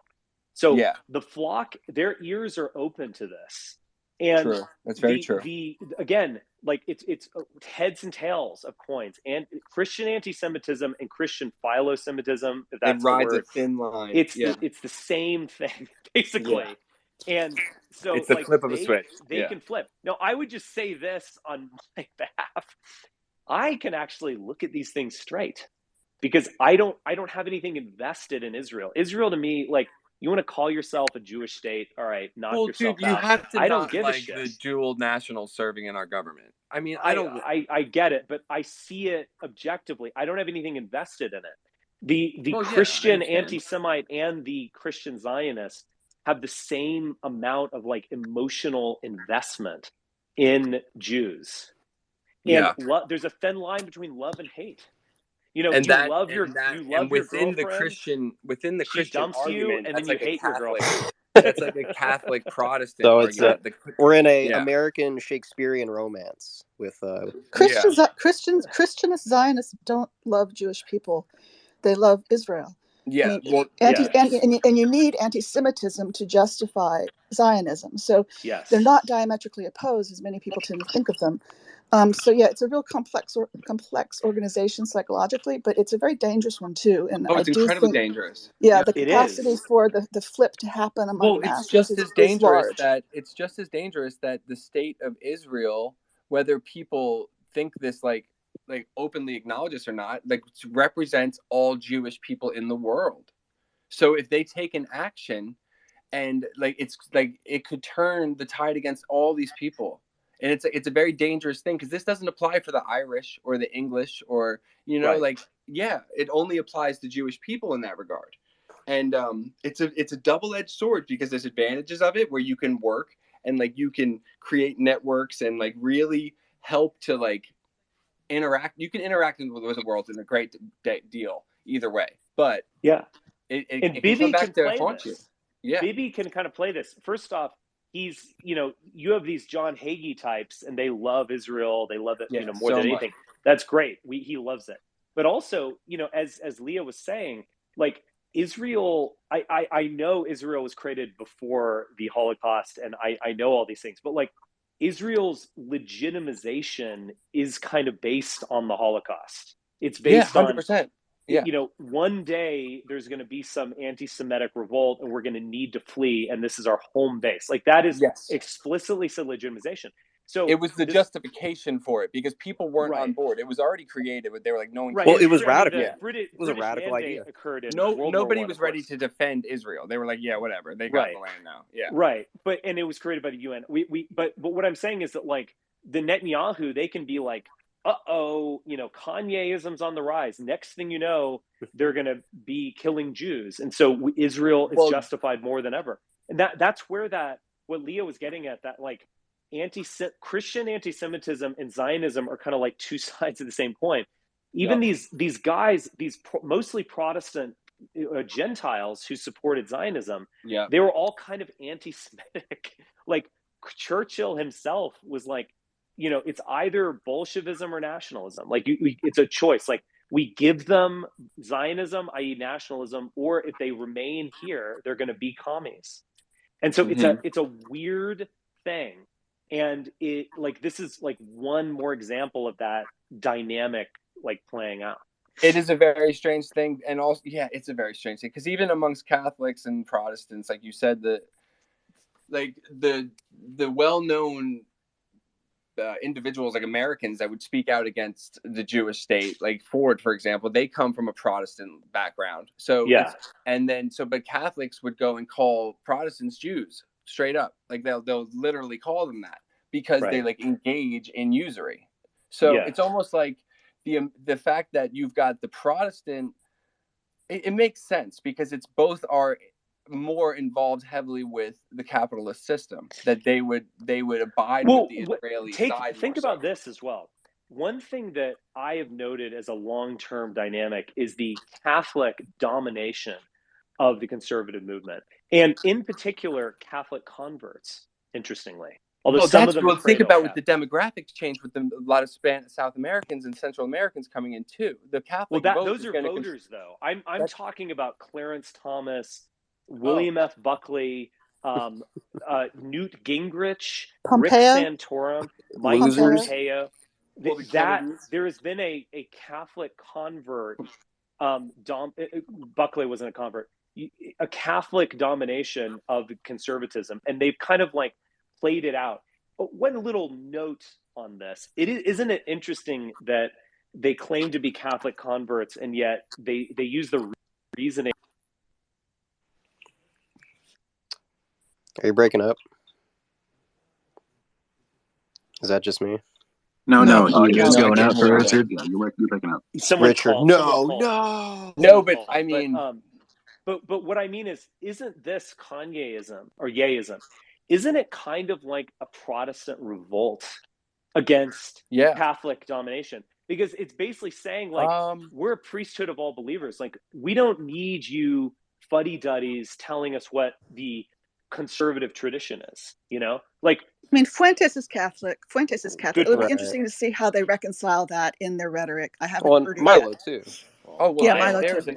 the divide within the Christian sphere is massive. Yeah, I mean, that's why it's interesting that, I mean, Fuentes is a Catholic. I mean, is this the Nixon moment, the Catholics and Protestants uniting? Yeah, that's exactly how I see it, actually. It might be. Yeah. I'm not sure. For any real Christian nationalism movement to happen, it's going to have to work out. I mean, firstly, like, we have to acknowledge the whole thing of, like, Kanye's crazy. We have to say that, right? He's crazy. No, we don't. But beyond we don't have to say that. He's not crazy. There seems to be disagreement on that here. Okay, fine. We won't beg the question. We won't beg the question on his mental health. He might very well have kind of more of a schizoid kind of personality. Bipolar, 100%. I'm not in a position to diagnose him. But the thing is, just because he might very well have just a weird personality disorder doesn't mean that he isn't, like, expressing a force of history, or that he isn't saying something that's authentic. He's like, I'm not saying it's not authentic. I have not had conversations, but I have seen on video, and I've actually seen in person, people who are truly out of it. You can't speak to them. They're saying nonsense and gibberish. Kanye's not. Kanye is getting at something real. And so to just dismiss him as mentally ill, you sound like a fucking liberal, man. This is like what liberals. True. Not just that, dude. If you listen to what he said, he literally said, "I have a problem expressing myself." Like, he said he had a speech impediment or something. And it's like, the thing about Kanye is he has moments of such sincerity where it touches your heart. When he's talking, you're like, oh, who's bullying who? Relate to that self-consciousness. He was saying he's on the spectrum. Well, I mean, he was saying other people exudes this emotional intelligence. It's incredible. He might be autistic. I could kind of see that, but then also, like, they were saying he has this EQ, which is the opposite of autism. It's like immense emotional empathy. No, Richard, I'm autistic, and some of us do have that. It's like we're kind of. If you think of the bell curve, he walked out of the interview. Let Leah finish. Okay, sorry. If you think of the bell curve, autistic people tend to have both ends of the bells, of both of the tails. So we tend to be either extremely empathetic to the point that it's almost painful and difficult to even deal with being around people because you're just absorbing everything and feeling it, or sort of cut off, shut down, and not particularly empathetic. So that's not uncommon. And it's my superpower is dyslexia.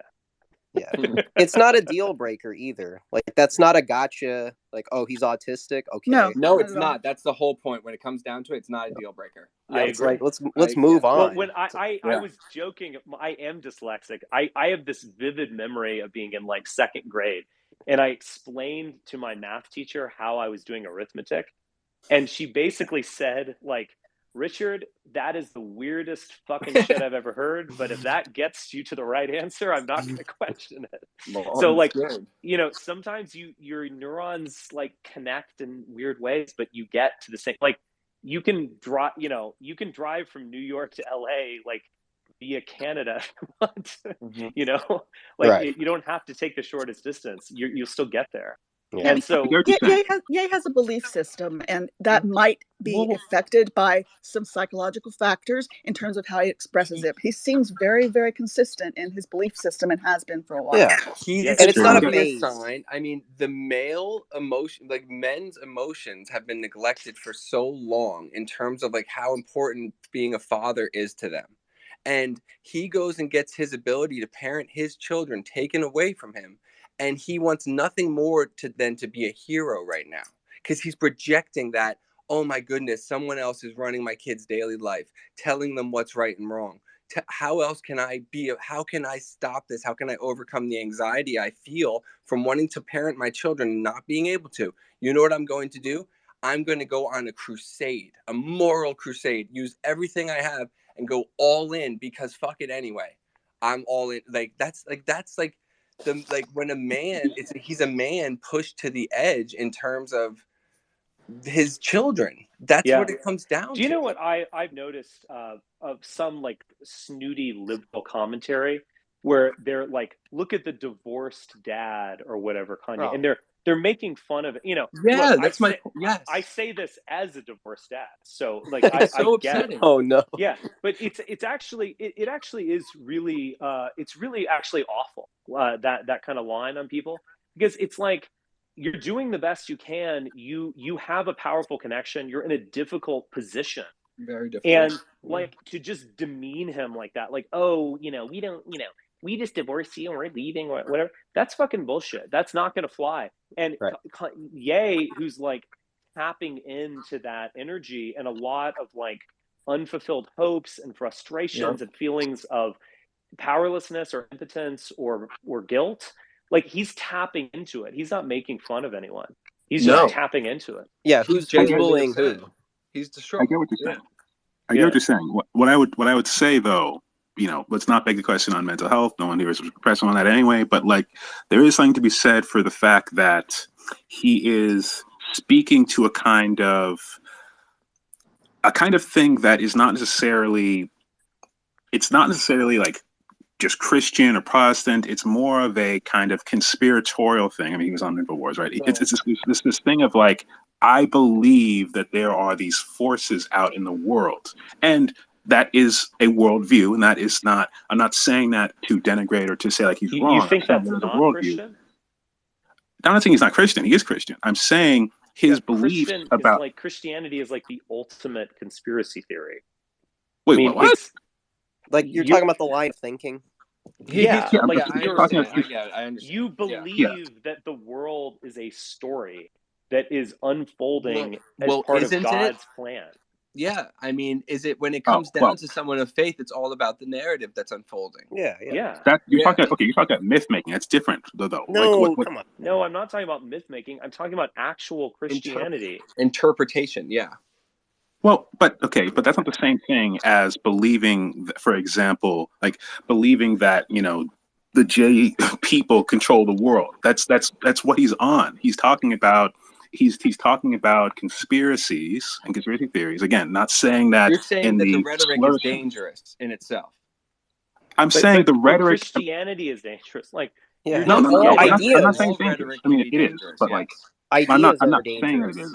I think Quinn is saying there's evidence of paranoia and grandiosity and some other cognitive things that are happening. And I think we can stipulate to that without saying any, you know, like we can stipulate to that. That's there. You can hear it, you know. Sure. Yeah. And also, I think that limits the appeal. So what you guys are talking about, you know, the question here, and I'm happy that you're having a discussion, frankly, because it's worth having. I don't know how much appeal there is for that. I feel like that's more niche than you guys are making it out to, because like that's going to appeal to Kyrie Irving and his fans, for example, and it's going to appeal to like how many Kyrie Irving fans are there? All right, I am just going to unload on this. Okay, this go line of thinking. All right, unload. Why is it that we have grandiose narcissists in our population? Why is that?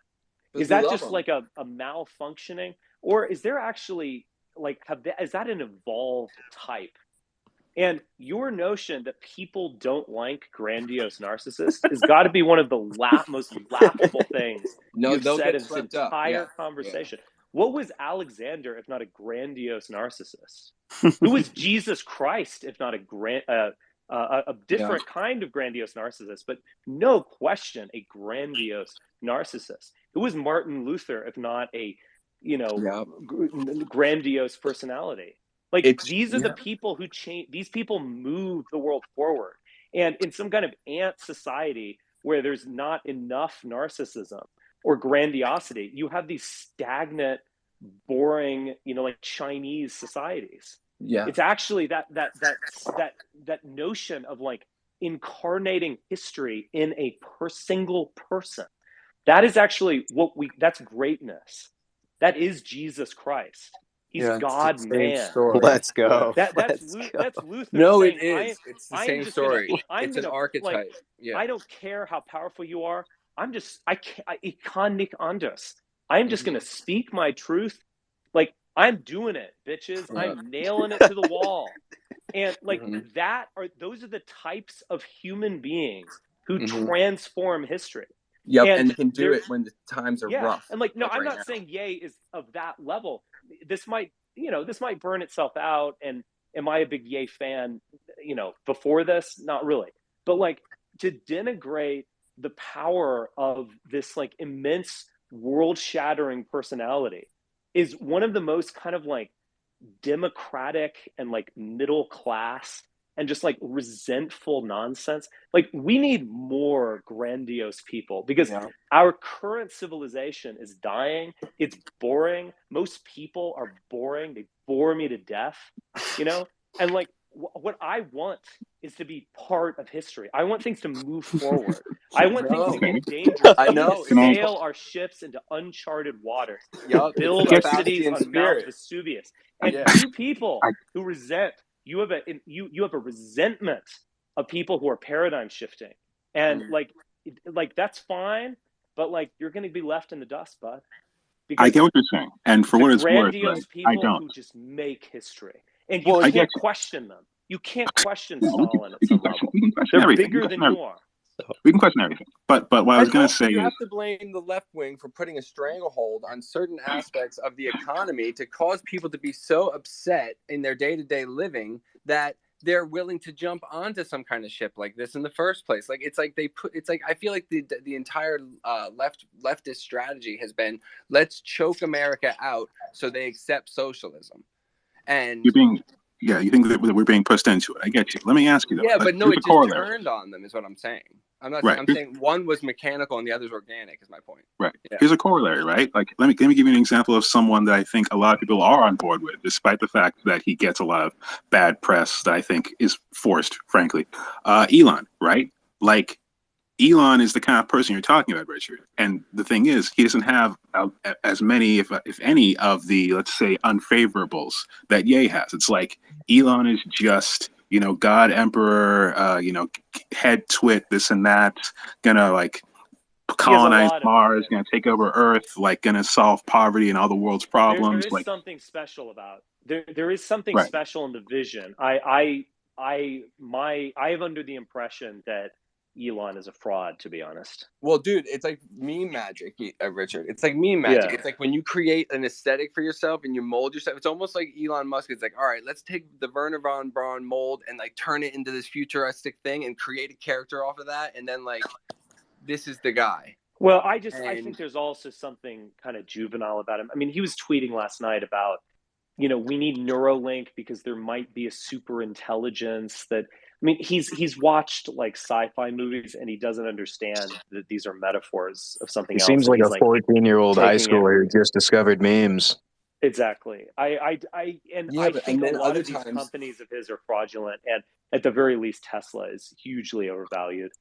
So I'm not really on board with Elon. I think Ye is more authentic, and it's not my cup of tea. I'll just stress this thing again and again. It's not what I would want. In a business sense, Richard, does it make sense for him to side with him? The world doesn't go by what I want. It's going to go by its own. There's a kind of like logic to it, and this might very well be the future. Like, this might be a world changing thing that we're witnessing. Think about it. If Alex Jones gets more views on this than anything else, and it like brings him back into the spotlight, wouldn't it then make sense for someone like Elon Musk to side with this movement and then step one more one more platform into that parallel network? I think he might have to after this. Well, he's going to have to. That's my point. He has to. They showed him up because they were tweeting from Ye's account. Yeah. And so they were kind of showing up Elon. And like, I get the criticism of the Sandy Hook stuff. I mean, it's not just wrong. It is really profoundly distasteful what he did. Like, I actually really do get it. But like, if Elon, you're either kind of like, are you for free speech, as you say, or are you not? Are you going to ride this wave, or are you not? Like, I think they kind of forced his hand today. Yeah, you can't take a half measure on this. Yeah, no half stepping. Exactly. Yeah, that's basically the point. Yeah, it's on his feed right now. Well, to be honest, like, let's be real. Like, again, the left pushed him away. There's no such thing as a free speech absolutist. Everybody has their line. Elon's line apparently is kids. I'm an absolutist. You can say you are, but you have your line. Everybody has their line. Everyone has a line. You know, child pornography is an obvious one. Right, exactly. But is that speech? Is that speech? It can be in some forms. Speech, I've never claimed in my life that I'm a free speech absolutist. I've always said that I support censorship, but I'm honest and consistent. Well, Elon Musk replied to one of Kanye's tweets, and he did not disavow him. He talked about Jesus. Yeah. No, he's saying the Jesus line. So no, it's happening. And the Telegram channels, everyone picked up on that. So, hey guys, listen. I have something in about 30 minutes, and I was actually planning on talking to someone. I might have to delay that phone call. This has been a fantastic discussion. I'm really glad I did the space because, as you can tell, I was kind of emotionally charged by what I saw. Really surprising. Inspired. And so I needed to talk about it. But this is a great call. Also, I would just like to say, like Leah on here, we have someone, like, these conversations kind of aren't happening, actually, and the fact that we're all respectful and had a good, vigorous discussion, I think I'm proud of that, to be honest. Rich, I just want to say to Leah or any other liberal leftists in chat here, if you look at the 13 videos of the 700 or so I have stashed away. No, you're not promoting yourself. No, they're not. Okay. Yeah. They should join these spaces. They should talk. Join spaces. Also, you can join my Substack, and we have these conversations twice a week. Alrighty. All right, guys. All right. I thank you all for being on, and I will talk to you soon. You're going to see James Bond? Ciao. All right. Yes.